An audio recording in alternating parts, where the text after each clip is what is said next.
യുഎയിൽ മയക്കുമരുന്ന് ഉപയോഗം തടയുന്നതിനുള്ള നിയമങ്ങൾ കർശനമാക്കി.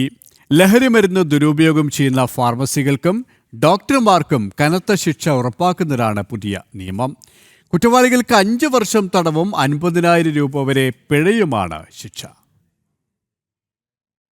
മയക്കുമരുന്നിന്റെയും സൈക്കോട്രോപിക് ലഹരി വസ്തുക്കളുടെയും വിൽപ്പന ഉപയോഗം തടയുന്നതിനുള്ള നിയമത്തിലെ വ്യവസ്ഥകളിൽ മാറ്റം വരുത്തിക്കൊണ്ടാണ് യുഎയിൽ പുതിയ നിയമം അവതരിപ്പിച്ചിരിക്കുന്നത്.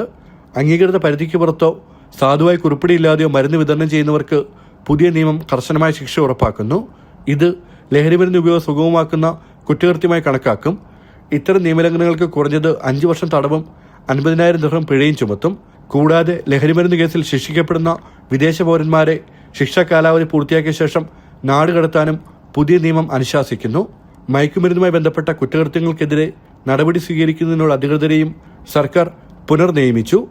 എമിറേറ്റ്സ് ഡ്രഗ് എസ്റ്റാബ്ലിഷ്മെന്റിനും ദേശീയ മയക്കുമരുന്ന് വിരുദ്ധ അതോറിറ്റിക്കുമായിരിക്കും മെഡിക്കൽ ഉൽപ്പന്നങ്ങളുടെ നിയന്ത്രണത്തിനുള്ള ചുമതല. ജനം, ദുബായ്.